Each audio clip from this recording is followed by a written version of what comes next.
job of government not to walk away, but to encourage, to support, and to bring people together. In advance of the Queen's speech, I propose to meet people in every part of the country. I'll discuss with young home buyers and communities how we build more affordable houses and do so in an environmentally sustainable way. I'll bring together all partners in education, teachers, parents, pupils and business. And as we implement the important structural changes, we need a new drive to focus on the individual talents, the creativity, the aspirations of children, and thus standards and excellence in every school. And I want to discuss with parents and young people how to strengthen family life, how to address child poverty and inequality, and what together we can do about the far greater pressures today on children that risk eroding childhood, undermine discipline, and stifle the aspiration that is the key to our future. In the next few weeks, I will also visit our armed forces and visit the Middle East to discuss with leaders and our forces, so we learn the lessons we have to learn from the last few years, and we focus on the best ways to achieve greater stability. Education is my passion. A priority for the coming months will be the National Health Service.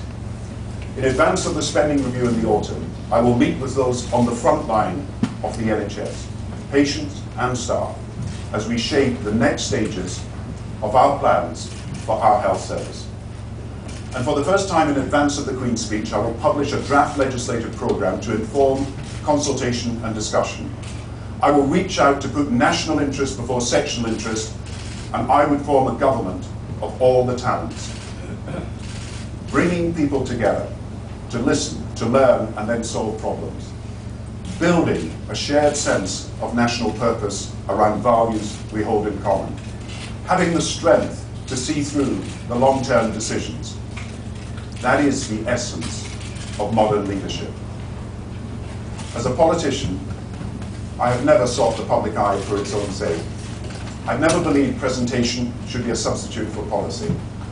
I do not believe politics is about celebrity. When you put yourself forward for leadership, the country has a right to know where you come from, what you believe in, and what you want to achieve.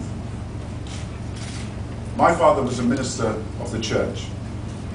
For me, my parents were, and their inspiration still is, my moral compass.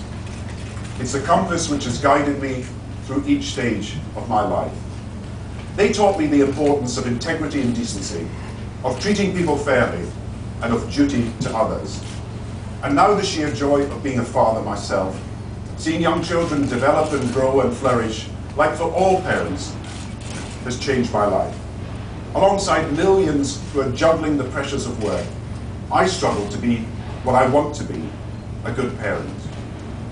And because I was fortunate enough to benefit from the best of education at my local school that helped me to university, and because I had the best of healthcare that saved my sight when I was injured playing rugby and struggled as a teenager, I want for my children, and all children, the best education and the best healthcare. And putting myself forward for leadership, I come back again and again to what I learned as I grew up, my father's beliefs.